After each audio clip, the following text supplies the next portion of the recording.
बिस्मिल्लाहिर्रहमानिर्रहीम। अस्सलाम वालेकुम नादरीन, आप यूट्यूब चैनल देख रहे हैं। मैं इमरान खान हूँ। नादरीन, बड़ा शदीद किस्म का रद्द-ए-अमल आया, बड़े आफ्टर शॉक्स हैं DG ISPR की प्रेस कॉन्फ्रेंस के, और बहुत सारे लोग सर पकड़ के बैठ गए हैं। यानी जो लोग जमहूरियत में मानते हैं, जो लोग आज़ाद सहाफ़त में मानते हैं, या बहुत सारे ऐसे लोग जो फोर्सेस का हिस्सा रहे हैं, वो भी सर पकड़ के बैठे हैं। मेरी जिससे भी बात हुई उन्होंने कहा यार ये तो हम कभी एक्सपेक्ट ही नहीं कर रहे थे कि इदारा इस लेवल तक जा सकता है या इस लेवल तक नफ़रत फैल सकती है, या कम से कम DG ISPR के लेवल का एक जर्नैल बैठ के इतनी पोलिटिसाइज किस्म की प्रेस कॉन्फ्रेंस कर सकता है। अब रद्द-ए-अमल भी उतना ही शदीद आ रहा है, बड़ा ज़बरदस्त रद्द-ए-अमल आ रहा है। पाकिस्तान तहरीक इंसाफ की जानिब से रद्द-ए-अमल आया।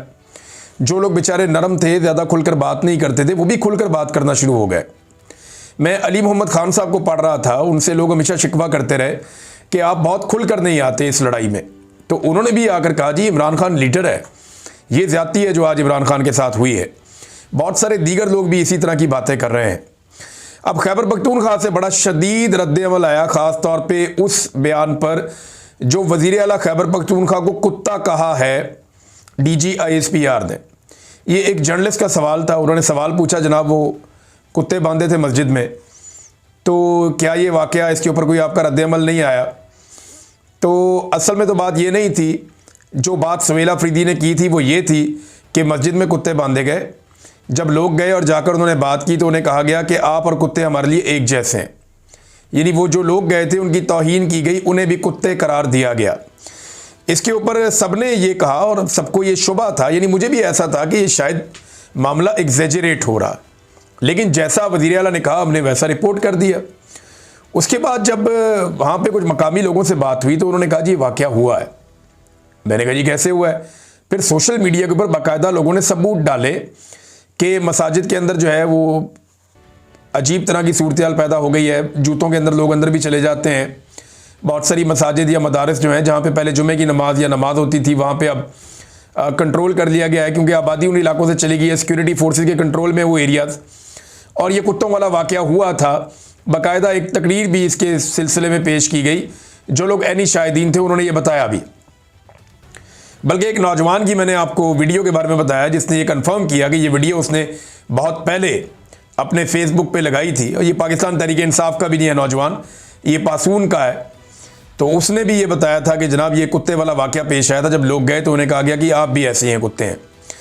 अच्छा, हमें इस बात पे यकीन नहीं आ रहा था कि फ़ौजी जो है वो एक फ़ौजी ऑफिसर लोगों को कुत्ता कह सकता है, लेकिन वज़ीर आला को बदकिस्मती से सच्चा साबित कर दिया DG ISPR ने, वज़ीर आला को ही कुत्ता कहकर।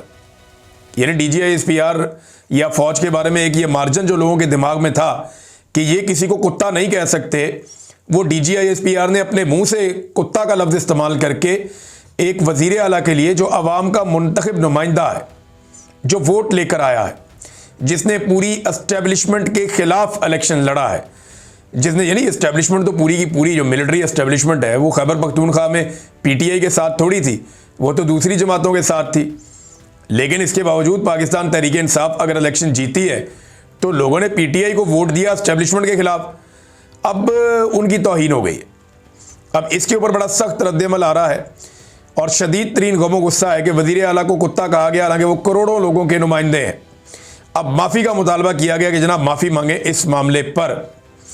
तो क्या माफ़ी मांगेंगे? एक तो ये साबित कर दिया वज़ीर आला ने जो कहा था वो ठीक कहा था, DG ISPR ने उसको ठीक साबित कर दिया कि ये कुत्ता कह सकते हैं।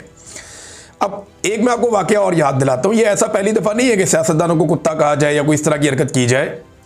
ये जब जनरल अयूब खान के दौर में मादर मिल्लत फ़ातिमा जिन्ना ने जब चैलेंज किया अयूब खान को और उनके ख़िलाफ़ इलेक्शन लड़ने के लिए आई, तो फ़ातिमा जिन्ना साहिबा की बहुत ज़्यादा सपोर्ट थी, लेकिन क्योंकि उस वक्त जो मुल्क का कंट्रोल था वो अयूब खान के पास था, तो जनाब अयूब खान ने बड़े घटिया इल्ज़ामात लगाए फ़ातिमा जिन्ना पे, उनके ऊपर बड़ी गंद उछाला और उनके बारे में अखबारात में, TV में बड़ी नेगेटिव रिपोर्टिंग करवाई।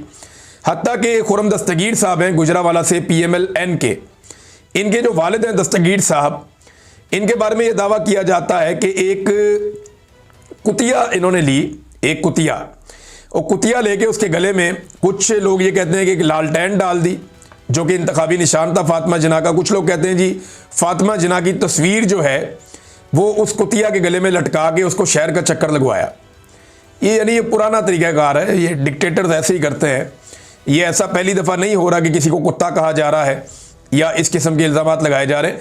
अच्छा, इसके ऊपर माफ़ी का मुतालबा किया जा रहा है। अब जब लोग माफ़ी का मुतालबा कर रहे हैं कि जनाब आप इस पर माफ़ी मांगें और आपको इसके ऊपर शर्मिंदगी होनी चाहिए, तो बहुत सारे जर्नलिस्ट और बहुत सारे सियासतदान मुंह खोल के देख रहे हैं ये कैसे हो सकता है कि एक जर्नैल माफ़ी मांगे। भाई जर्नैल ने कुत्ता कह दिया तो बस आप समझ जाएं वो कुत्ता ही है। अब आप माफ़ी का तकादा ना करें, यानी अब जर्नैल ने गलत कह दिया तो गलत ही है, अब वो माफ़ी नहीं मांग सकता कभी भी। ये मुमकिन ही नहीं है कि जर्नैल माफ़ी मांगे। तो जनाब मैं आपके सामने अमेरिका की एक मिसाल लेकर आता हूँ। अमेरिका के एक जनरल थे, जनरल स्टैनले मैकक्रिस्टल।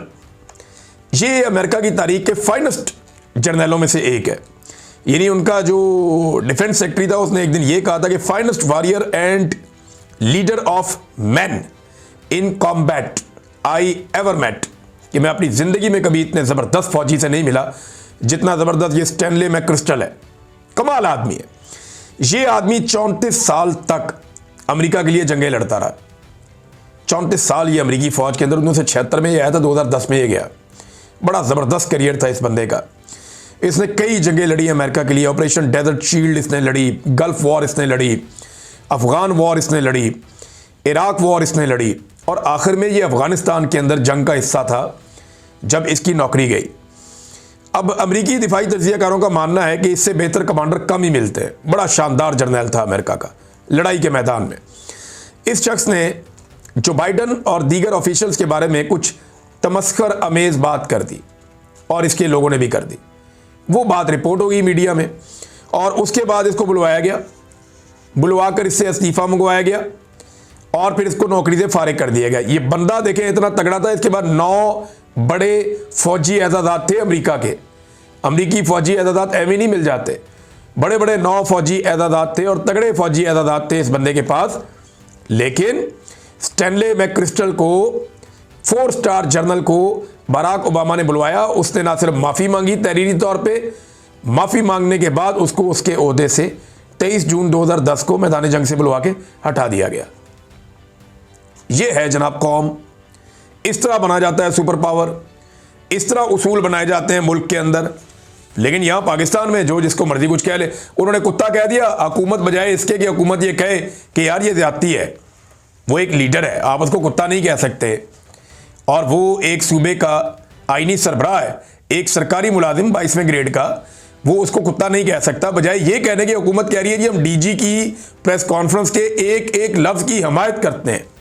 इससे ज़्यादा बूट पॉलिश क्या होगी। यानी कहाँ से कहाँ ये लोग पाकिस्तान को लेकर आ गए। बाकी लोग भी अपना अपना रद्द-ए-अमल दे रहे हैं, लेकिन उससे पहले कायद-ए-आज़म मोहम्मद अली जिन्ना का रद्द-ए-अमल सबसे इंपॉर्टेंट तो वो है ना। कायद-ए-आज़म मोहम्मद अली जिन्ना का रद्द-ए-अमल, कायद-ए-आज़म ने कहा था, do not forget that the arm forces are the servants of the people. ये मत भूलना कि मुसल्लह अफवाज लोगों के मुलाजिम हैं। You do not make national policy, आप कौम की पॉलिसी नहीं बनाते। इट इज़ वी, ये हम हैं, द सिविलियंस, आम शहरी या civilians, who decide these issues and it is your duty to carry out these talks with which you are interested. अब आप ये देखें, कायद-ए-आज़म मोहम्मद अली जिन्ना ने ये बात फौजियों को कही थी। उन्होंने कहा था जनाब पॉलिसी हम बनाएंगे, तुम नहीं बनाओगे। अब तक के लिए इतने, अपना ख्याल रखिएगा, अपने इस चैनल का भी। अल्लाह हाफ़िज़।